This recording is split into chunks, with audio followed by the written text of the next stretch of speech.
Hello friends, नमस्कार। मैं SP आप सभी का स्वागत करता हूं। फ्रेंड्स, आज जो हम आए हैं एक नई क्लास के साथ जो कि रहने वाली है लोकसभा, यानी कि इंडियन पॉलिटी की एक क्लास रहेगी जिसमें हम आज जो करेंगे वो लोकसभा रहेगी।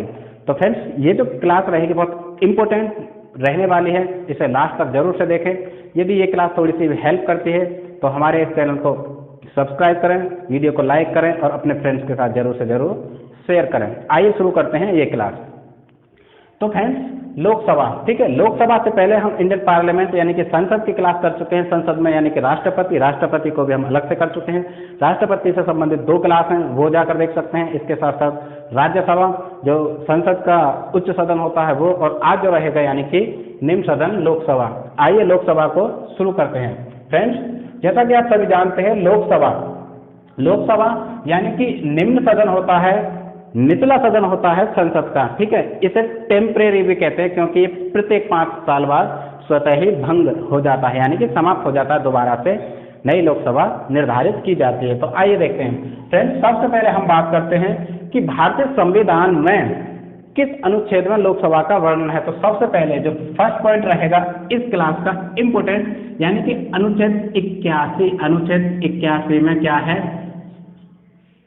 अनुच्छेद 81 में यह वर्णित है कि संसद का निचला एक सदन रहेगा जिसे लोकसभा कहेंगे, ठीक है। तो अनुच्छेद 81 में लोकसभा का निर्धारण किया गया है। यह एक पॉइंट सेकंड करते हैं, यानी कि निम्न सदन, लोकसभा को निचला सदन कहते हैं संसद का, और इसे अस्थायी मतलब टेम्परेरी मतलब 5 साल के लिए। लास्ट जो हमने डिस्कस किया था, यानी कि राज्यसभा जो होता है, उच्च सदन होता है, वो स्थायी होता है। मतलब राज्यसभा को कभी भी भंग नहीं किया जा सकता। मतलब जो उसके सदस्य होते हैं प्रत्येक 2 साल बाद 1 सदस्य सेवानिवृत्त होते रहते हैं, वो एक बात थी, लेकिन उसको भंग नहीं किया जा सकता। लेकिन ये 5 साल बाद स्वतः ही भंग हो जाती, इसलिए इसे हम कह सकते हैं कि अस्थायी सदस्य। अस्थायी सदन यानी कि निचला सदन और अस्थायी सदन, ये रही लोकसभा। अब इसे क्या कहते हैं? यानी कि लोगों का सदन, यानी कि हाउस ऑफ पीपल, ठीक है। लोकसभा को हाउस ऑफ पीपल कहते हैं क्योंकि इसके जो सदस्य चुनकर जाते हैं वो वैध मताधिकार से चुनकर जाते हैं, क्योंकि प्रत्येक नागरिक जो जिसको मत का अधिकार होता है वो वोट करता है एंड लोकसभा बनती है। ये रही एक बात। तो यहाँ पे हो गया यानी कि लोगों का सदन। नेक्स्ट देखते हैं, यानी कि गठन। इसकी स्थापना यानी कि गठन कब हुआ? राज्यसभा के हमने स्थापना की बात की थी। तो यहाँ पे यानी कि 17 अप्रैल 2000, यानी कि 17 अप्रैल, दोबारा से देख लीजिए, 17 अप्रैल 1952, 1952, 17 अप्रैल 1952 को लोकसभा का गठन हुआ, यानी कि लोकसभा स्थापित कर दी गई। संविधान के अनुच्छेद यानी कि 81 के अनुसार यह वर्णित है कि संसद का निचला सदन रहेगा जिसे लोकसभा कहेंगे। उसका जो गठन हुआ था 17 अप्रैल 1952। क्लियर? नेक्स्ट चलते हैं।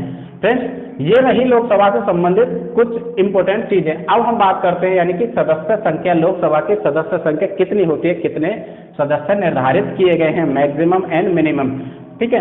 तो फ्रेंड्स, यानी कि सदस्य संख्या, ये सेकंड पॉइंट रहेगा। सदस्य संख्या की यदि हम बात करते हैं तो अधिकतम कितने सदस्य हो सकते हैं लोकसभा में? हमने राज्यसभा की बात की थी, लेकिन यहाँ पर लोकसभा में कितने सदस्य हो सकते हैं? तो फ्रेंड्स, यहाँ पे 552 यानी कि 552, अधिकतम 552 सदस्य हो सकते हैं लोकसभा के। यदि सदस्य की बात करें, सदस्य संख्या की बात करें तो 552 हो सकते हैं। 552 सदस्य लोकसभा में अधिकतम हो सकते हैं। मैक्सिमम की बात करें तो इससे 2, 4 या 10, 20 कम भी हो सकते हैं, वो डिफरेंट परिस्थिति के अनुसार, ठीक है। वर्तमान की यदि बात करें, वर्तमान मतलब 2020, ये सितंबर मंथ है। यदि इसकी बात करें, यानी कि जो लोकसभा चल रही है जून 2019 से, ठीक है, तो उसमें जो सदस्य हैं वर्तमान वो हैं 545, 545 हैं, ठीक है। 545 है, यानी कि अधिकतम 552 हो सकते हैं, लेकिन वर्तमान में 545 हैं। अब हम बात करते हैं कि लोकसभा के जो सदस्य होते हैं 552, उनका बंटवारा, उनका आवंटन किस तरीके से होता है, ठीक है। तो देखिए यहाँ पे बहुत काफी इंपॉर्टेंट पॉइंट है क्योंकि यहाँ से क्वेश्चन बनते हैं, ठीक है। तो अधिकतम की हमने बात की 552, यानी कि 552 में यदि हम 530 की बात करें फ्रेंड्स, ये 530 जो सदस्य होते हैं वो राज्यों से लिए जाते हैं। राज्यों की जनसंख्या के आधार पर इनका निर्धारण होता है, ठीक है। राज्यों से, राज्यों की जनसंख्या के आधार पर इनका निर्धारण होता है, वो हम अभी आवंटन में बात करेंगे। यदि 20 की बात करें तो यूनियन टेरिटरीज मतलब जो केंद्र शासित प्रदेश है उनमें से 20 सदस्यों का चुनाव होता है। लोकसभा सीट के लिए या लोकसभा सदस्यों के लिए जो सीट निर्धारित होती है 530 की यदि हम बात करें तो राज्यों से हो गई, ठीक है। सभी जानते हैं जो प्रदेश होते हैं, राज्य होते हैं, उनमें लोकसभा के चुनाव होते हैं, तो 530 राज्यों से हो गए। 20 की बात करें तो वो केंद्र शासित प्रदेश से हो गए, केंद्र शासित प्रदेशों में से सभी से, ठीक है। एंड 2 की जो बात करें, ये दो जो होते हैं वो जो होते हैं फ्रेंड्स, यानी कि नामित किए जाते हैं। नामित मतलब मनोनीत किए जाते हैं। 2 जो सदस्य होते हैं लोकसभा के वो नामित किए जाते हैं। ये जो किए जाते हैं ये किए जाते हैं राष्ट्रपति द्वारा, ठीक है। यानी कि लोकसभा के द्वारा राष्ट्रपति खुद से स्वतः ही दो सदस्यों को मनोनीत कर सकता है, ये राष्ट्रपति का अधिकार होता है। राज्यसभा की हमने बात की थी, तो राज्यसभा में यानी कि 12 सदस्यों को राष्ट्रपति मनोनीत कर सकता है, लेकिन लोकसभा में 2। अब ये 2 जो होंगे वो कौन कौन से होंगे फ्रेंड्स? 2 जो सदस्य होते हैं वो होते हैं एंग्लो इंडियन, एंग्लो भारतीय या फिर एंग्लो इंडियन। एंग्लो भारतीय मतलब एंग्लो भारतीय वे व्यक्ति जिनके मम्मी और पापा में से एक विदेशी यानी कि अंग्रेज होगा, ठीक है, इंग्लैंड का होगा, जो अंग्रेज होगा विदेशी होगा कुल मिला के, तो ऐसे व्यक्ति एंग्लो इंडियन कहे जाते हैं, ठीक है। तो ये 2 जो सदस्य होते हैं एंग्लो इंडियन, यहाँ से क्वेश्चन पूछा जाता है, ये बहुत इंपॉर्टेंट है, इसलिए गांठ बांध लीजिए, याद कर लीजिए कि लोकसभा में राष्ट्रपति द्वारा कितने सदस्य मनोनीत किए जाते हैं, तो 2 जो किए जाते हैं वो कौन से, तो एंग्लो भारतीय यानी कि एंग्लो इंडियन, ठीक है। ये राष्ट्रपति इनको खुद मनोनीत करता है, इसलिए इसे हम मनोनीत सदस्य या नामित सदस्य कहते हैं। तो 530 हो गए राज्यों से, ठीक है। इसके बाद 20 जो हो गए केंद्र शासित प्रदेशों से, एंड जो 2 हो गए वो हो गए नामित जिन्हें राष्ट्रपति मनोनीत करता है, जो होते हैं एंग्लो इंडियन, ठीक। तो ये रही एक बात। अब हम बात करते हैं नेक्स्ट, यानी कि वर्तमान में 545 हैं, वो क्लियर हो गया, ठीक। अब हम बात करते हैं, ठीक है, नेक्स्ट जो बात रहेगी सीटों का आवंटन। लोकसभा की जो सीटें हैं वो किस तरह से आवंटित होती हैं, किस राज्य में से कितनी सीटें, किस यूनियन टेरिटरी में से कितनी सीटें, और 2 जो हो गए वो एंग्लो इंडियन हो ही गए, आप समझ गए होंगे, ठीक है। तो क्या आप जानते हैं कि लोकसभा के जो सीटों का आवंटन है किस तरीके से होता है, ठीक है, क्योंकि आपने वोटिंग की होगी, आप वोट करने जाते हैं कि लोकसभा का इलेक्शन हो रहा है, उसमें आप ईवीएम में बटन जाके दबा देते हैं, चाहे किसी भी पार्टी को, वो रही अपना व्यक्तिगत निर्णय, ठीक है। तो किस तरह से इनके सीटों का आवंटन होता है? सबसे पहले राज्यों की जनसंख्या के आधार पर कौन से राज्य की कितनी जनसंख्या है उसके अनुपात के अनुसार, उसके जनसंख्या के आधार पर लोकसभा की सीटें निर्धारित की जाती हैं, ठीक है। ये एक विशेष प्रक्रिया होती है, ठीक, इसको हम किसी नेक्स्ट वीडियो में कर लेंगे, ठीक है। तो राज्य की जनसंख्या के आधार पर निर्धारित की जाती हैं कि उस राज्य में कितनी लोकसभा सीटें होंगी। जैसे हम बात करते थे यूपी की, ठीक है, उत्तर प्रदेश में सबसे ज्यादा लोकसभा सीटें हैं यानी कि 80, ठीक है। तो जिस राज्य की जनसंख्या ज्यादा होगी उसमें ज्यादा सीटें होंगी, ठीक है, तो जिसकी कम होगी उसमें लोकसभा की कम। तो यहाँ पे जनसंख्या के आधार पर उनका निर्धारण होता है। हमने बात की जैसे यूपी में लोकसभा की 80 सीटें हैं, ठीक है।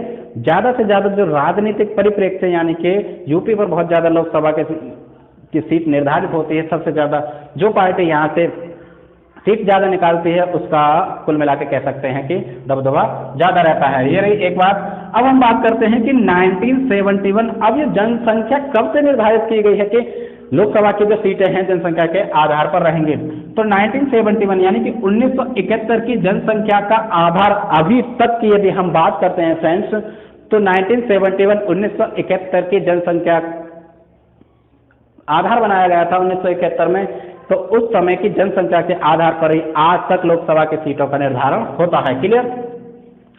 ये रही एक बात। अब हम बात करते हैं नेक्स्ट जो आधार किस वर्ष से लिया जाएगा फ्रेंड्स, यानी कि 2026 से नेक्स्ट जो आधार बनेगा यानी कि जनसंख्या का आधार वो 2026 से निर्धारित होगा। अभी तक जो चल रहा है वो 1971 की जनसंख्या के आधार पर जो सीटों का आवंटन है लोकसभा की वो है। अब नेक्स्ट जो रहेगा वो 2026 से निर्धारित होगा कि उस समय की मतलब कुल मिला के जनसंख्या बढ़ रही है, 2026 तक और बढ़ जाएगी, तो सीटों का आवंटन दोबारा से होगा, कुल मिला के लोकसभा की सीटें दोबारा से घट या बढ़ सकती हैं। क्लियर। अब हम बात करते हैं यानी कि 1971 से पहले, ठीक, 1971 से पहले दशक की जनसंख्या निर्धारित की जाती थी। 1971 से पहले की यदि हम बात करें तो एक दशक यानी कि 10 साल में 10 साल की जनसंख्या किसी प्रदेश, किसी राज्य, किसी यूनियन टेरिटरी यानी केंद्र शासित प्रदेश में 10 वर्षों में कितनी जनसंख्या है, उसके निर्धारण के आधार पर लोकसभा की सीटें आवंटित की जाती थी। यानी कि 1971 से पहले ये 3 जो पॉइंट है बहुत बहुत बहुत इंपॉर्टेंट है, यहाँ से क्वेश्चन बनते हैं। तो फ्रेंड्स 1971 से पहले दशक की जनसंख्या निर्धारित की जाती थी, तब लोकसभा सीटों का आवंटन होता था। अब इसका बदलाव यानी इसको चेंज कब किया गया, तो 84 यानी कि 84वां संविधान संशोधन जो कि 2001 में हुआ, 84वें संविधान संशोधन के द्वारा राज्य की जनसंख्या का निर्धारण हो गया। यानी कि राज्य की जनसंख्या के आधार पर सीटों का आवंटन होने लगा। ठीक, ये रही एक बात। अब हम बात करते हैं कार्यकाल। लोकसभा का कार्यकाल कितना होता है, या लोकसभा के जो सदस्य होते हैं उनका कार्यकाल कितना होता है।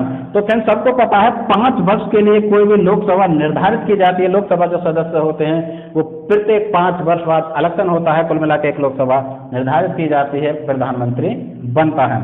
ठीक है, तो 5 वर्ष के लिए स्वतः ही भंग हो जाती है। स्वतः मतलब 5 वर्ष कंप्लीट होने के बाद स्वतः लोकसभा भंग हो जाती है, मतलब लोकसभा समाप्त हो जाती है। और एक और बात, लोकसभा को पहले भी भंग किया जा सकता है यदि पूर्ण बहुमत नहीं बन पा रहा है। जैसे हमने यहाँ पर सीटों की बात की, पूरी सीट नहीं हो पा रही हैं, या फिर मंत्रिपरिषद अपना जो बहुमत है वो सिद्ध नहीं कर पा रहा है, उसकी सीटें कम रह जाती हैं, लोकसभा को पहले भी भंग किया जा सकता है। 5 वर्ष की अवधि से पहले भी लोकसभा भंग की जा सकती है। इससे पहले हमने राज्यसभा की बात की थी, तो राज्यसभा को हम भंग नहीं कर सकते। ठीक, तो 5 वर्ष से पहले भी भंग की जा सकती है, लेकिन 5 वर्ष की अवधि कंप्लीट होने के बाद तो स्वतः ही भंग हो जाती है। इस तरीके से दोबारा लोकसभा के चुनाव होते हैं, दोबारा से नया प्रधानमंत्री बनता है 5 वर्ष के लिए।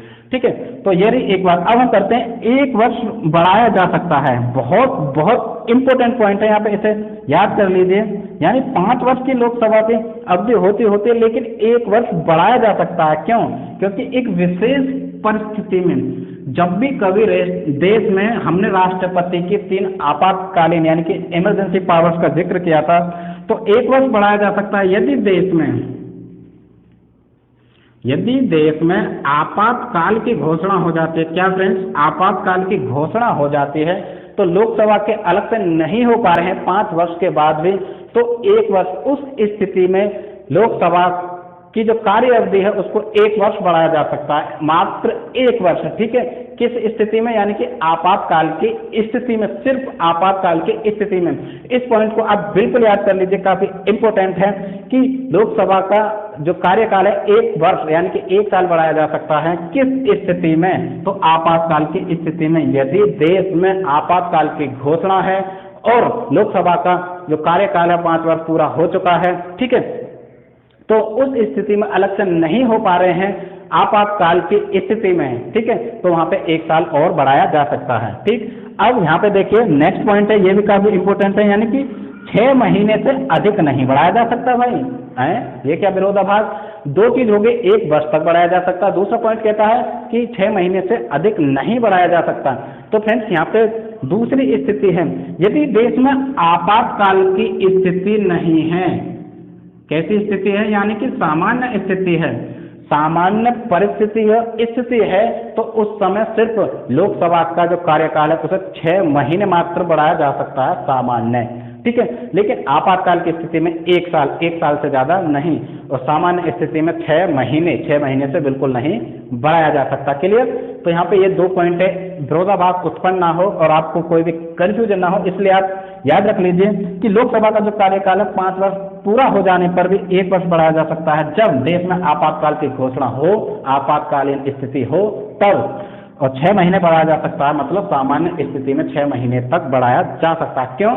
क्योंकि किसी विशेष परिस्थिति, देश में ऐसी स्थिति भी आ जाती है कि लोकसभा चुनाव नहीं हो पा रहा है किसी कारणवश, तो उस समय 6 महीने बढ़ाया जा सकता है। क्लियर? तो आई होप ये सारी चीजें आपको बिल्कुल इसी तरीके से क्लियर हो गए होंगे फ्रेंड्स। यदि ये सेशन आपको अच्छा लगता है, थोड़ी भी हेल्प करता है तो लाइक करें, कमेंट करें और अपने फ्रेंड्स के साथ जरूर से जरूर इस वीडियो को शेयर करें। यदि अभी तक आपने हमारा चैनल सब्सक्राइब नहीं किया तो सब्सक्राइब करें अधिगमन चैनल को, और हाँ बेल आइकन को प्रेस कर दें क्योंकि हर वीडियो का नोटिफिकेशन आप तक मिलता रहे। ठीक, अब नेक्स्ट बात करते हैं यानी कि लोकसभा के पदाधिकारी। लोकसभा में कौन कौन से जो पदाधिकारी होते हैं यानी कि चीफ ऑफिसर्स कौन होते हैं, ठीक है, उनके बारे में बात करते हैं। सबसे पहले हम बात करेंगे यानी कि एक अध्यक्ष होता है, लोकसभा अध्यक्ष। लोकसभा में जितनी भी सीटें होती हैं उनमें से एक अध्यक्ष चुन लिया जाता है, ये काम लोकसभा का होता है। ठीक है, हमने बात की जो लोकसभा सदस्य होते हैं वो डायरेक्ट चुनाव के द्वारा, डायरेक्ट जो वोटिंग होती है उसके द्वारा चुने जाते हैं, लेकिन लोकसभा का अध्यक्ष लोकसभा में निर्वाचित जितने भी सदस्य होते हैं उनमें से खुद एक सदस्य चुन लिया जाता है। ठीक, अध्यक्ष हो गया एक, उसके बाद एक उपाध्यक्ष बना लिया जाता है। अध्यक्ष और उपाध्यक्ष दो पदाधिकारी होते हैं मेन, जो लोकसभा की संपूर्ण कार्य विधि को देखते हैं। ठीक, ये रही एक बात। अब हम बात करते हैं यहाँ पे अध्यक्ष जो होता है उसको बोलते हैं लोकसभा स्पीकर। लास्ट हमने बात की राज्यसभा का जो अध्यक्ष होता है उसे बोलते हैं सभापति। ठीक, क्लियर। तो यहाँ पे जो लोकसभा स्पीकर होता है वो होता है लोकसभा का अध्यक्ष। ठीक है, जैसे आपने देखे होंगे लोकसभा की बैठक चल रही होती है, उसमें स्पीकर होता है। ठीक है, उनको सारी के सारी चीजें क्वेश्चन पूछे जाते हैं, और यानी कि जो लोकसभा के सदस्य होते हैं वो अपने अपने क्षेत्र से संबंधित परेशानियों परिस्थितियों को आदि या और भी कोई विचार थॉट आदि रखते हैं। क्लियर। तो एक उपाध्यक्ष हो गया यानी कि अध्यक्ष की गैर उपस्थिति में उपाध्यक्ष कार्यभार संभालता है। ठीक, तो लोकसभा स्पीकर हो गए। क्लियर। अब बात करते हैं यानी कि निर्वाचित सदस्यों में से चुन लिया जाता है। जितने भी निर्वाचित सदस्य आते हैं, हमने अभी बात की कि वर्तमान में जो सदस्य हैं 545, उन 545 सदस्य लोकसभा के 545 सदस्यों में से भी एक अध्यक्ष चुन लिया जाता है जिसे हम लोकसभा स्पीकर कहते हैं। क्लियर, लोकसभा अध्यक्ष कहते हैं, एक उपाध्यक्ष चुन लिया जाता है। क्लियर। वर्तमान में क्या स्थिति है वो हम बात करेंगे। निर्वाचित हो गए। अब कार्य के संचालन का उत्तरदायित्व है, जो लोकसभा का संपूर्ण कार्य होता है उसका संचालन कौन करता है, उसके संचालन का जो उत्तरदायित्व होता है वो जो होता है यानी कि लोकसभा स्पीकर का होता है। ठीक, क्लियर। ये बात क्लियर हो गई। तो क्वेश्चन इस तरह से बनेगा कि लोकसभा के कार्य का संचालन कौन करता है, तो कार्य का संचालन कौन करेगा भाई, जो अध्यक्ष होगा वो करेगा यानी कि लोकसभा स्पीकर। अब हम बात करते हैं, काफी इंपोर्टेंट यहाँ पे पॉइंट हो जाता है, वेरी वेरी वेरी इंपोर्टेंट के देखिए जो कार्य हैं लोकसभा अध्यक्ष के दो कार्य हैं, इनको अलग देखिए। यानी कि पहला कार्य है अध्यक्षता। लोकसभा की अध्यक्षता करता है कौन, लोकसभा स्पीकर। के लिए सभी जानते होंगे, नहीं भी जानते तो समझ लीजिए। अध्यक्षता करेगा लोकसभा की, इसके साथ साथ लोकसभा का अनुशासन बनाना रहे, गरिमा बनी रहे और उसकी प्रतिष्ठा बनाए रखे, मतलब उसकी प्रतिष्ठा बरकरार रहे।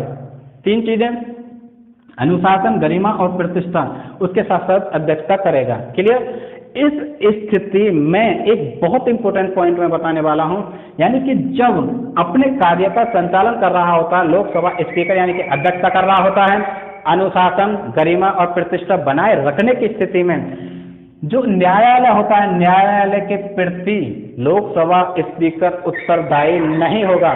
ठीक है, यानी कि उस स्थिति में न्यायालय के प्रति इसका कोई भी उत्तरदायित्व नहीं होगा। क्लियर। अब दूसरा पॉइंट बहुत ध्यानपूर्वक सुनिए कि लोकसभा के सचिवालय, जो लोकसभा का एक सचिवालय होता है, लोकसभा से संलग्न एक सचिवालय होता है, उसका प्रशासनिक अधिकारी भी कौन होता है भाई, ठीक है, प्रशासनिक अधिकारी भी लोकसभा अध्यक्ष होता है। ठीक, अभी हमने बात की कि जो अध्यक्षता करता है, ठीक है, उस समय न्यायालय के प्रति उत्तरदायी नहीं होगा। ठीक, नेक्स्ट हम बात कर रहे हैं कि सचिवालय, जो लोकसभा का संलग्न सचिवालय होता है, उसका प्रशासनिक अधिकारी भी लोकसभा अध्यक्ष होता है। क्लियर। लेकिन इस स्थिति में न्यायालय के प्रति उत्तरदायी होगा, मतलब न्यायालय के तमाम कानून और विधि को मानना पड़ेगा। कुल मिला के यहाँ पे न्यायालय के प्रति उत्तरदायी होगा। किस स्थिति में, जब वो सचिवालय का प्रशासनिक अधिकारी मतलब प्रशासनिक कार्यों को कर रहा होगा, उनका संचालन करेगा, तब वो न्यायालय के प्रति उत्तरदायी होगा। दो चीज यहाँ पे क्लियर है। ठीक, अब हम बात करते हैं लोकसभा अध्यक्ष, लोकसभा सदस्य या लोकसभा के योग्यता कितने होते हैं जो भी सदस्य चुनकर आते हैं। ठीक है, कौन कौन व्यक्ति लोकसभा सदस्य के लिए इलेक्शन लड़ सकता है, क्लियर, या फिर प्रधानमंत्री कौन बन सकता है, क्लियर, चाय वाला।